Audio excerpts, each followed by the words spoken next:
Assalamu alaikum and welcome to Perspective. We'll be talking about, of course, the flood situation, which is a national emergency. The government also, the efforts that are being made at this time, as far as across the board political parties are concerned. We'll be talking about that, considering the situation in Balochistan, Sindh, also southern Punjab. What is the actual situation? We'll be talking to people in the area to get to what the real situation is as far as the flood affected areas are concerned. Also, what are the factors that have contributed to the floods, and whether what can be done at this time for damage control to prevent the kind of devastating loss that we are seeing across the board at this time. The Prime Minister and his efforts, we also saw him today on ground with the people, doing his best to provide as much relief with his team as possible.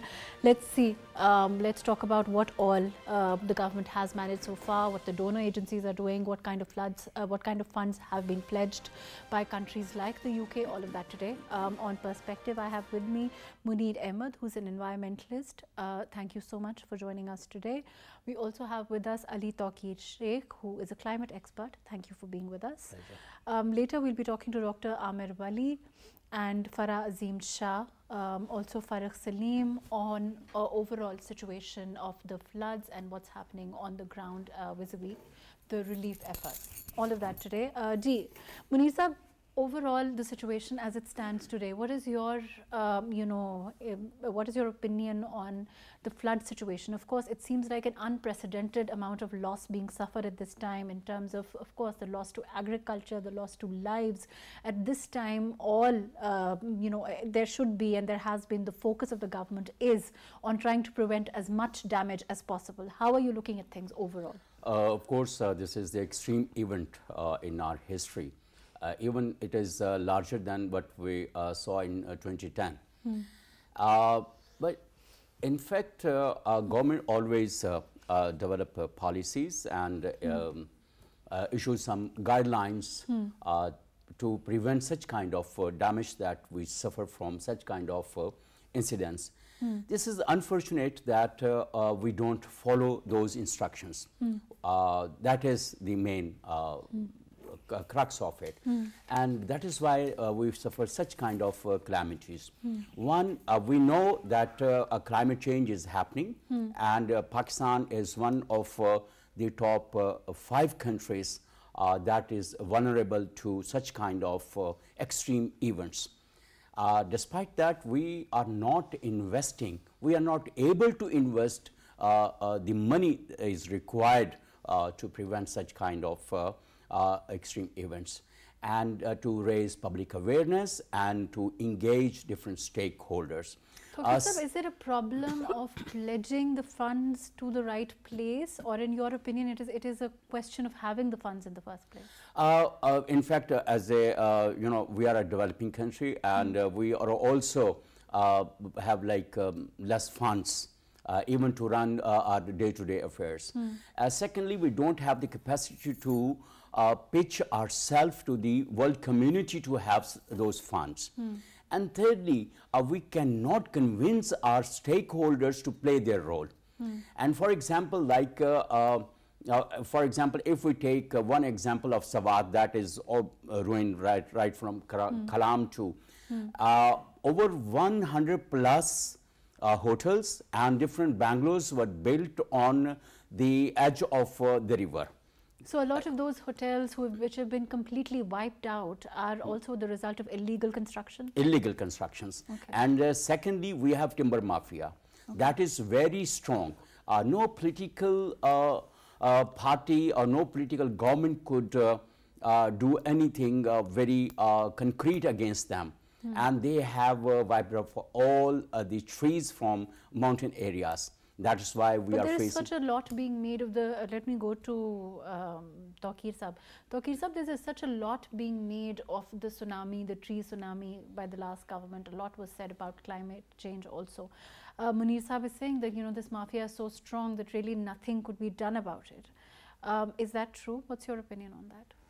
Nothing can be done about what? The timber mafia, which is what the mafias that talking about. See, the signs of good governance are that it is inclusive, it reaches out to the poor and the marginalized, be they minorities, be they in poor regions or poor districts or poor areas of the country, and give them fairness in the system. They should have a faith, and a bus driver's son or daughter should be able to aspire to go to the highest levels. But if there is elite capture, then the state becomes very weak. Then they rule in different domains. It can be land mafia, it can be timber mafia, it can be sugar mafia, it can be different kinds, wheat mafia. So the question is that as a developing country, we are struggling for sustainable development, which means it has to be inclusive, it has to serve everyone, not just the interest groups. Presently, there is a strong feeling that the country has become hostage to various interest groups, including timber mafia. Okay, but when you talk about mafias, when you talk about overall, good governance, when implementation is a problem, it has been always a problem. How do you link that to what's happening today in terms of the devastation that's achieved? It's very simple. There are two biggest challenges this country has for this century. One is poverty. Roughly half of our population is between $3 and $4 a day. Right. And the numbers may be increasing because the commodity prices are increasing globally, and our own economy is not growing at the same rate. And the second biggest challenge is expanding climate change. Now, the climate vulnerability and poverty reinforce each other. The more poor people you'll have, there'll be more climate vulnerability. More climate vulnerability and more. Not all poor are climate vulnerable and not all rich are climate secure. But having said that, they coincide in most of the instances. But in terms of being affected by... In order to address that, we are missing the third important tier of government, that is local government, because vulnerability is an extremely local issue. It's an issue that can be resolved only at the local level. That means local governance institutions need to be developed, strengthened, trusted and resourced, so that they could do their local planning to address climate vulnerabilities, and if they do, over a period of time our climate vulnerability will be reduced. But since that's absent, most of the planning is top down at the federal or provincial levels, and there's a vacuum there. And that's why if you see in these pictures that we have seen in the last 2-3 days, it's so hard for the relief services to reach there because there is no local government. But overall, in terms of what's happening at this time, do you think that there is, generally speaking, as far as the situation today, how worse can it be in the next, say, 5 years or 10 years if we don't take control now? We are seeing the devastation at this time. We are seeing what's happening to our people, the livestock, the human lives being lost, all of that today. Let me say next 3 days, 3 weeks, 3 months and 3 years, if that makes sense to you. First 3 weeks or 3 days to 3 weeks is providing emergency services, which is water, food, shelter, and next 3 months is epidemics, health. And if we cannot address that, there will be a lot of disease and a lot of vulnerability. And within this period, we have to ensure that the education system is resumed. If people are poor and they are vulnerable and they are victims of floods, it does not mean that one flood means that their children cannot go to school and their academic year is lost or their education from their family is lost. So that is a top priority as far as I'm concerned after health. And after health, this is. But at this time, Munir Sahab, at this time, the kind of devastation that we are seeing, do you think that's possible at all? We saw what happened where we're talking about illegal construction and all that, but hotels have been wiped out. We've also seen, dead bodies being fished out of the water. We talk about South Punjab, we talk about what's happening in KP at this time. We talk about Balochistan, Sindh, it's everywhere. The kind of havoc, the kind of, what can one call it, devastation that is at play at this time. Do you think it's possible at all to go back to education, to send children back to school at all? It would take a lot of time and a lot of resources because we have seen devastation in Balochistan that is total devastation. And we have to begin right from zero again in Balochistan. And what has happened in several districts of KP, again we have to start very bottom to rebuild those things. But while doing all these things, we have to take certain measures. We have to ensure district development, district disaster management authorities. They were supposed to be done years back, but we could not develop the system over there. And we don't have local emergencies and local governments over there, those who could help their people to overcome and to PDMA, Rescue 112. NDMA is a national agency, and then PDMA, and then there would have been district disaster management authorities. Okay, but there is Unfortunately, as Taqir Saab has said, we miss the local governance, whether it is to combat disasters or to develop some management plans and action plans at the local grounds. These organizations, these bodies, PDMA, NDMA, they have to be on a local scale also, so that they can then, you know, have those efforts can then be tried. But as I understand, there is a disaster management authority. That's at the policy level. Right. That's at the federal level or the provincial level. So you the question is, what do we do on the ground? What we do at the ground. At the ground level, the local governors manage all the affairs of the local at the local level.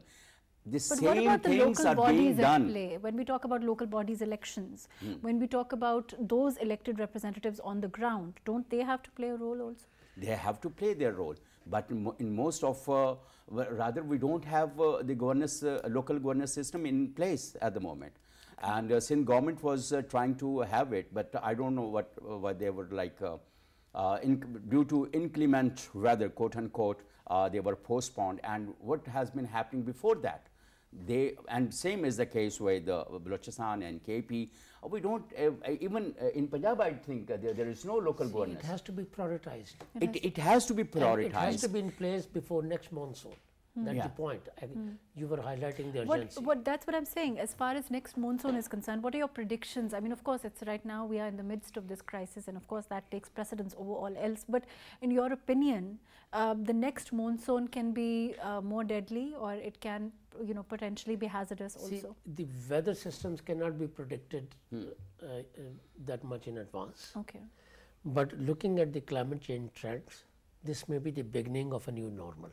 Okay. And just the beginning. From every experience one learns, but unless the state and its institutions learn, that learning cannot be applied in real life. Now 2010 was a very big flood for Pakistan. Yes, but how do you compare? I want to talk about that. It's very simple. Gee. The 2010 flood was a riverine flood. Okay. It was only in Indus.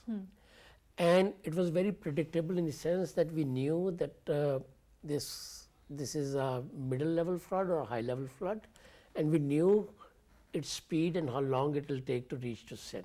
Okay. So we knew about the devastation it can cause, the speed with which it will move, the timing when it will reach, and also if it was harmful for the people living in the neighborhood. In this instance, the riverine flood has just begun to happen from today from Nowshera.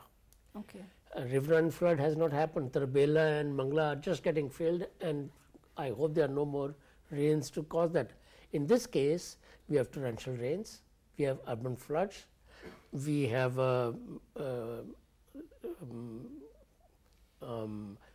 floods coming from the barren mountains of Balochistan, Khoe Suleiman, and torrential rains are unprecedented in terms of their scale.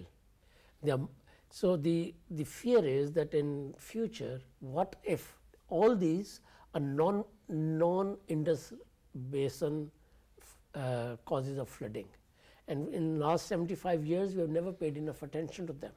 Okay. Now when the cloud outburst happened in Nowshera, it's crossing 300 cubic feet per second. It's a very high altitude, and it threatens our infrastructure, including water-related infrastructure. As it passes through the Indus, it can cause additional damage. But the flash floods that are coming from Balochistan to Kisar in Sindh and to southern Punjab, we have housing societies at the bottom of foothills. They are causing the damage. They have diverted water to Mali River in Sindh, in Karachi. That is causing devastation. Right. Risa, we have someone from Balochistan. Let me go to Dr. Amir Wali, who is from Lasbela. Thank you so much for being with us. Dr. Amir, what is the situation at this time as far as Balochistan is concerned? Could you please update us? Balochistan, actually, it has been raining last for, I think, since July. I think it was 1st and 3rd July, and it has been raining. And it has rained a lot, and a lot of spills of rain came, and they all took birth in Indian Oceans, and first rained over Sindh and Karachi, later entered into Balochistan. And mostly the districts which are hit badly, that is Lasbela district, Nasirabad district, and recent, that is Quetta, and the other Bolan or the other areas, they have been badly hit by the rain. Actually, the current situation is that cities or the urban areas where we have access to them, they are safe. But the adjoining areas, we call them Govt, they have been badly affected. They have been badly hit, especially in Uthal. Uthal is the Tahsil of district Lasbela, and Uthal has been badly hit, and the other Bela has been badly hit. People are homeless, they are bitara shelterless, and I have visited them myself, and actually most of the areas we do not have access right now. After passage of 2 months, we do not have proper passage to access them, to go there to check and to see what kind of devastation occurred there. We do not have. And you know, the main source is the road to go there. We do not have the helicopter or any other source to go there. Roads are badly damaged, and they are disconnected from the authorities or the district authorities, and they are not compensated right now, and they do not have water to drink, and they are right now drinking the water which is that is I think lots of goats, so the sheep, they have been washed away, they died there. Camels are coming, and from that water, they take the water and they drink. See the situation. And surely I live in Lasbela and Uthal. Here, district administration is trying its best. I went to DC one day, and he said we went and we came there. We sent our medical teams there. But overall, the situation is badly disturbed. And last night, the latest update that I think that was in news last night, Quetta was almost, that is the capital city of Balochistan. Imagine that was disconnected about 10 hours from all kind of networks, road, and all it was disconnected. And early morning, we came to know that a lot of damages have been done there. Actually, it rained beyond the expectation. What about the role the government is playing? Could you please update us a little bit about that? You're saying that there are areas that are still inaccessible at this point. There are lots of people in Balochistan. They live in different goals. Wherever their homes are, where they are in livelihood, they stay there. And they are surrounded by the rivers or the mountains.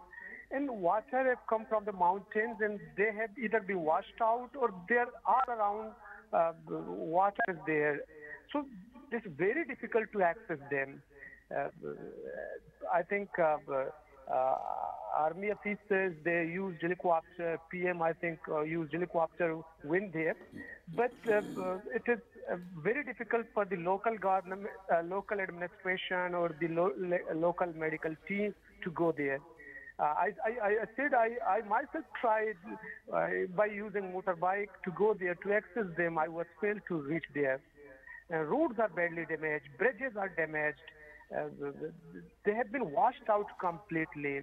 In certain areas, after 5 or 6 or 7 days of the flood, we have they themselves came out with the mud and they took certain things to heat there. Otherwise, it was very difficult for local government to reach there. Right. Thank you so much for your update, Dr. Ahmed. Thank you for updating us on what's happening in Las Pela. And Munir Sahab, you heard what Dr. Ahmed was saying. He's saying that clearly there are a lot of areas that are disconnected. He said even Quetta was disconnected for 10 hours yesterday. So the situation overall seems to be catastrophic as far as Balochistan is concerned. But when we talk about something being preventable, what does it essentially mean? At this time, of course, we're thinking about damage control primarily. What are some of the measures in your experience that we can take immediately? Of course, the government is doing what it can to do that kind of damage control. At this moment, certainly we have to ensure that the people have proper shelter, food, and especially they have potable water. It should not cause any other damage to the health of the already affectees of the floods. And secondly, we need to approach to all the affectees a very integrated way. We talk about, but we're also looking at, let me come back to you, Tawqir Sahab, we saw that, you know, the UK also has pledged support. It has pledged funds to the floods at this time. We're also seeing, we're asking, the Prime Minister is also asking other friendly countries to contribute. We also want donor organizations, international donor organizations, the UN also. What kind, in your opinion, of course it's an estimation, but what kind of a figure do you think in your mind would we require at all to deal with the kind of devastation that's happening, to deal with the kind of rehabilitation that will be needed from this devastation? Ma'am, it depends. How do we want to reconstruct? Okay. If you want climate resilient development, so that in next year's floods, same houses are not destroyed, it will cost you more. That means instead of having just cash disbursement through BISP, we'll need to think more seriously that how do we undertake reconstruction with the help of international assistance. Okay. We need international assistance from our partners globally, also to ensure that these hotels and other encroachments or riverbanks are not allowed to happen again, so that next time, whenever there is a flood, I hope there is not a flood anytime soon, there's no destruction of the same kind that we have witnessed this time around. That means that the river banks will need investment to be protected and to be strengthened again, because these hotel people all over Swat Kalam area that we have recently seen have actually destroyed. Then we have seen that the kacha houses in Balochistan, they are very, very poor people. The mud houses will not withstand any flood, any rain in future. They need to be assisted with new technology to build relatively more resilient housing, and that will require state subsidy, and that can come through BISP and others, not only cash grant for food, but also cash grant to reconstruct their houses. Of course. So we need to think through a little bit more deeply, how do we want to see this country develop. What about even otherwise, we are seeing a lot of, you know, crop, as far as cotton is concerned, there's a lot of destruction there. Agriculture overall will suffer a lot because of what's happening at this time.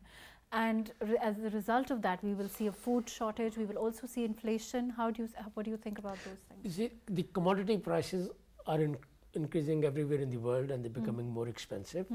And with this destruction, there will be shortages, acute shortages. So as part of redevelopment, I'm using the word redevelopment, we need to encourage storage of grain at the district, village and tehsil and provincial levels. Okay. At least a reserve for one season's crops, which means for 3 or 4 months, the government should be able to release, just the way the government releases wheat, we should be able to release other commodities. So we are seeing that, you know, of course, because of this natural disaster that has happened of unprecedented proportions, there is going to be a lot more leaning on. the government in on fact, the funds that, you know, we will expect subsidies, we will expect a lot of help from the government, already a government that is clearly stretched tight. In fact, out of this tragedy should emerge an opportunity for us to rebuild this country in a more climate resilient fashion. Yeah. Okay. This is a God-sent opportunity. It's a message for us.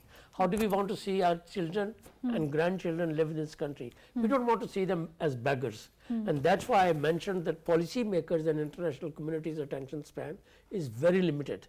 In a month's time, 3 weeks' time, we'll be talking about something. It is our responsibility to speak about education right now. There are thousands and thousands of schools that have disappeared, and thousands of students are outside classrooms, and many teachers may have actually died or left that community. So I think if we want to protect the future of this country, I think education is very important. Yeah. If we want to protect people from epidemics, I think absolutely important. And fortunately, doctors' associations in this country are very well organized, very strong. They can have health camps right away. And this is a process of about 3 months. We have to protect this country. We don't want to see epidemics like we had COVID-19 emerging. So we have to protect from epidemics. We have to protect from a generation being out of school. We saw that after the earthquakes in 2005, that should not happen. And we need to build back this country better than it was before. Munir Sahab, you know what Tawqeer Sahab is saying, he's talking about the fact that there needs to be concentration on education, there needs to be concentration on prevention from epidemics, all of those things. In the kind of situation we are in at this time, do you think we'll be able to do those things? You know, he's saying that look at it as an opportunity to rebuild. But, you know, of course, for rebuilding, the government will require funds. Already they're trying to rebuild an economy. They're trying to sustain, you know, there is, of course, we saw what's happening as far as the IMF is concerned. The sacrifices that the government has had to make since they've come in. You know, it hasn't been an easy task. We've seen across the board the kind of turn that has taken. Things are, you know, we were seeing a kind of stabilization. We were seeing things move towards the right direction. But now there is this other crisis on hand for them to deal with. Yeah. That is definitely an uphill task. And developing like climate resilient development, introducing the concept and actions plan and engaging stakeholders in it. Definitely, it's a huge task. And when we talk about investments to create such kind of resilient environment, it is another challenge. And definitely, when we are suffering from our economy is going down. 45% is the inflation rate at the moment, and our GDP is not taking off. So in such kind of, and another dilemma with us is that our donors don't trust us anymore. They are very reluctant to invest more money. We have to restore our trust as well. There should be some confidence building measures as well with the international donors. In the last 4 or 5 years, we have seen that they have gradually reduced, and the large donors have stopped, you know, investing in Pakistan in the last 4 years. You name the international donor, the multi-million projects were not coming to Pakistan. Why do you think that happened? When you know, the last again, it's the matter of a priority. But then they said that they had so much confidence from the international community. Why wasn't?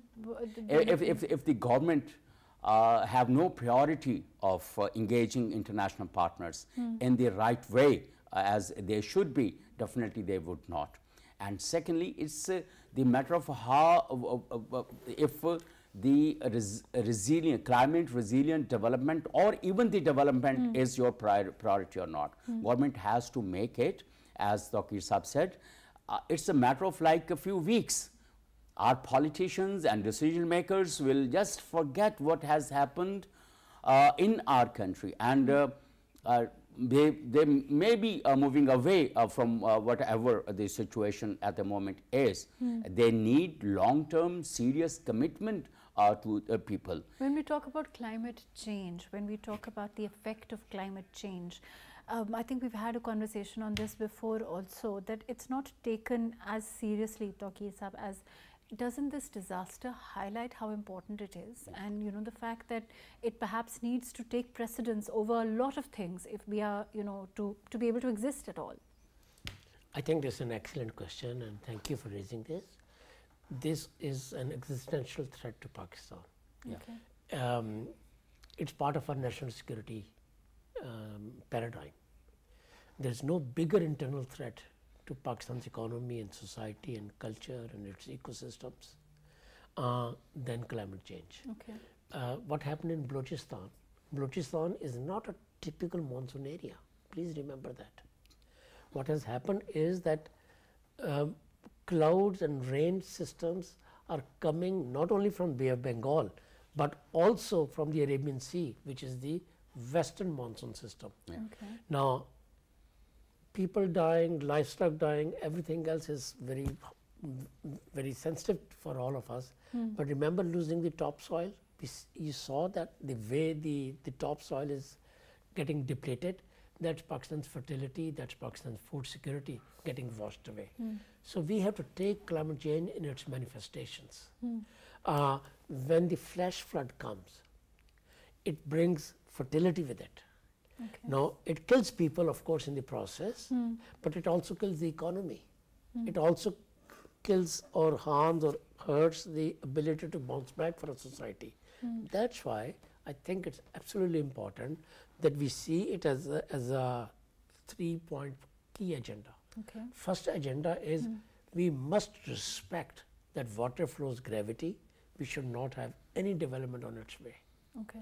We should not allow things getting reconstructed in those areas, be these human settlements, be these hotels. Or But why has that happened, in the sense that, of course, you're saying bad illegal, governance? Bad governance Bad is governance. 50 years of baggage that But we when have. we, of course, these hotel owners, this is a huge loss to them. It is a huge loss. So that construction, you know, ultimately, I'm sure that, you know, the results we are I'm less seeing. concerned about hotel owner. I'm concerned about them. But please remember, there must be 10, 20, 50 people working for that. Right, of And course. there may be a value chain of another 100 people. Of course, of course. So why can't they construct a hotel at a safer place and give sustainable livelihoods? Which to goes these back to the families? fact that those systems need to be in place. That's the first thing. And second, we need to think about our cropping pattern, because untimely rains are not affordable for us. For example, cotton.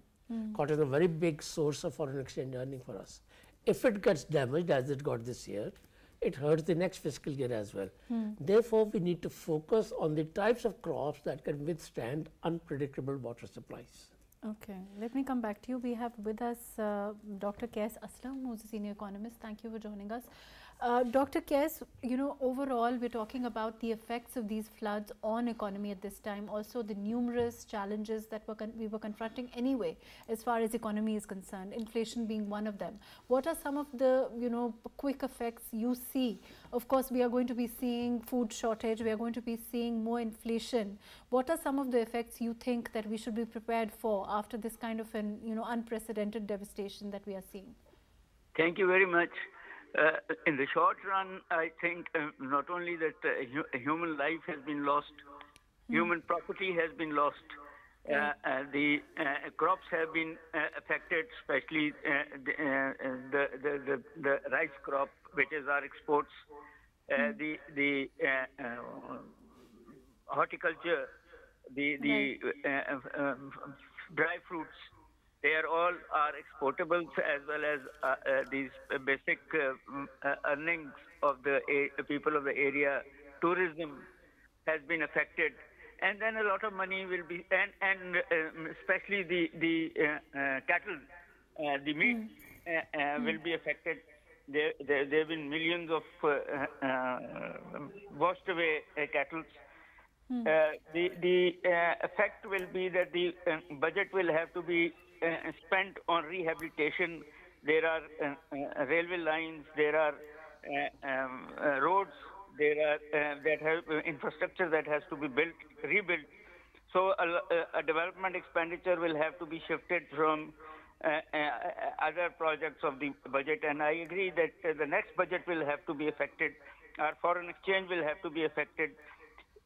Jobs will have to. Then the government has promised that people who have died or been affected, they'll be paid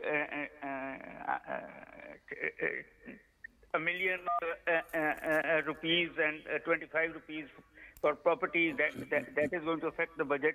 So overall, the economy, which is anyway weak, will shrink in the short run.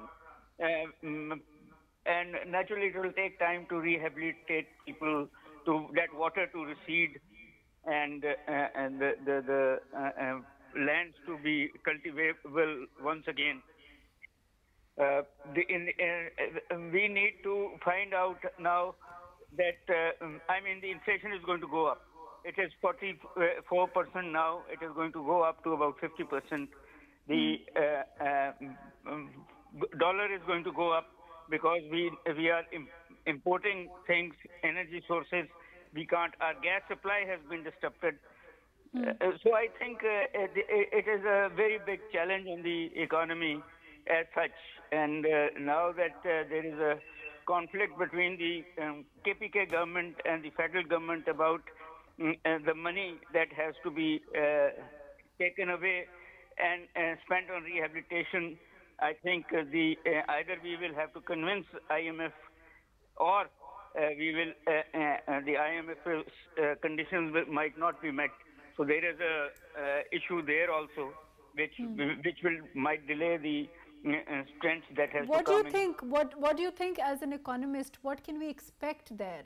For the KP government to write to the federal government on this, like you are saying, its potential ramifications for the IMF program are dire. Do you think that it will come to that at all? I think the IMF will have to reconsider because they also know the UNO has said that Pakistan is a calamity area and that they are going to collect money for the rehabilitation. So I think IMF will go with the UN and will give us some respite in this matter. I don't think they will be hard on us because one of the provincial governments has refused to abide by their conditions. I think some respite will come. But the whole thing is that economy, we will apart from spending money on saving people, I think some policy will have to come about saving the people from climate change and future floods. Some of the money will have to be given. Pledged to that, right? Certainly. Certainly. Thank you so much for your input, Dr. Kaise. Thank you for joining us. Dr. Sahab, in terms of what's happened as far as this letter of we've seen the KP government to the federal government, how do you see this development? Certainly we didn't need it. It's completely going to have its own repercussions. Are you as hopeful as Dr. Kaise is that the IMF will be lenient? There are no other choice. Okay. This was very unfortunate in a situation like, grim situation like this. Even in ordinary circumstances, this is an internal matter. It shouldn't have been handled this way. I hope they will backtrack, and I share the optimism of the Minister Miftah that he'll be able to resolve it before the board meeting. But having said that, IMF can deal only with sovereign. Right. They have not in the past, and they cannot, technically speaking, legally speaking, deal with the non-sovereign entities within this country. So, federal government will be well in its right to say or reject any claim coming from any provincial government. Right. So, I'm not a political person, but you think that. But my sense is that these are federal issues. Let the federal government handle that. Ji Munir Sahab, do you agree? I agree, but federal government can also take some severe steps against such kind of steps if a province write a letter or like try to disobey the sovereign decisions. But again, at this time we are seeing the kind of devastation this is really a bad taste in the mouth. Exactly. Very unfortunate. and the KP government should have not written it. And even in the flood relief services that federal government is expected to, and they are not obliging to certain. And this is really a very strange behavior. And the funds that MIFTA asked the KP government, that was the surplus funds of the former FATA districts. Okay. And if they are not spent and they are the surplus and they are more than the required money, and if the federal has provided that money and they want back for certain other objective or certain other initiative or anything else, the province, It is the purview. If we talk about the legality of it, it's certainly the purview of the federal government to do so. Federal government, of course, and the KP should have provided surplus funds back to government. Instead, they wrote a letter to the federal minister and sent a copy to the IMF and circulated in the entire media and in the international media. Right, unfortunately. Totally not unprecedented, I would say again, yeah, the kind of acrimony that is being shown to never. the federal government. We have seen very strong conflicts between the federal and provinces, but it never happened, and such kind of things never happened again, I believe. And I believe this damage can be controlled, because as Tawqir Sahab said and Kais Sahab said, we didn't need it. There's no denying that. It's not, but having said that, ma'am, democracy is very new in our country. We have used to very central, strong, and then all provinces adhering to. In our system, the provinces after the 18th Amendment have lots of powers and lots of authorities in several domains. But one would hope. And a lot of them are not clear to us. There are duplications of mandates and resources. Okay, sir, I don't think we can hide behind the 18th Amendment to justify what the KP government has done. I'm not justifying what KP. What I'm trying to say is this: the friction between the provinces will be a new normal for this country. It will happen again and again on numerous things. It has happened between previous government and PPP in Sindh. It has happened previously between federal government, Benazir Bhutto's government. Do you think it's an effect of the 18th Amendment? No, it predates 18th Amendment. But I'm trying to say is that it might happen we cannot issue fatwas on people that you are patriotic or not. It's just that ill-advised step that provincial government took, shouldn't have done that.